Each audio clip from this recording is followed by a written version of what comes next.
তো আমার মিষ্টি বন্ধুরা, এই দেখো আমরা কোথায় এসেছি, একটা জিনিস দেখাবো তোমাদেরকে। আসো দিদা, আসো গাড়ি দাঁড়ান। এই যে মিষ্টিতে এত ফল ধরেছে, কি সুন্দর খাওয়ার হয়েছে থেকে গো। বেশি আনন্দ লাগছিল দেখে।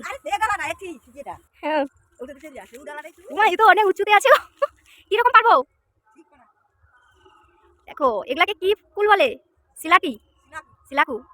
দেখেছো কি সুন্দর থোকা থোকা হয়েছে? দেখো কারা কারা খাবে বলো? আমি আজকে পারবো এগুলো, এগুলো আচার তৈরি করবো। ও বাবা, এই ভেতরে কিরকম। এই যে দিদার বাড়িতে এসেছি, এখানে প্রচুর পায়রা আছে। পায়রা ছাড়ে দিয়েছো? হ্যাঁ, সেখানে উপরে একটা দেখা যাবে। এই যে বিস্কুট কালারের পায়রাটি দেখছো, এর নাম সুন্দরী। 7,000 দুটা পায়রা, 7,000 টাকা। ও মা,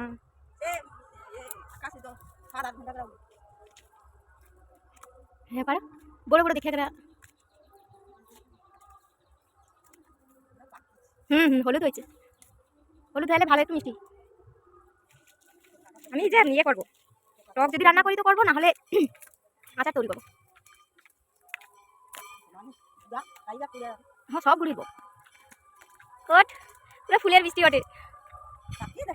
এই যে ফটো, ইয়ে কি বলে, এই যে কারা কারা খাবে বলো? কি সুন্দর ফলগুলো,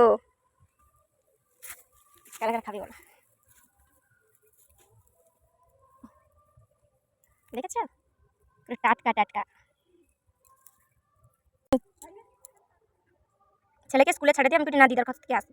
তা আমাকে কি কি দিচ্ছে দেখো, এই যে আম পেড়ে দিয়েছে, আর যেগুলো পড়ে গিয়েছিল গাছ থেকে সেগুলোও দিয়েছে। আর একটা শিলাকুল দেখো কি আকৃতি।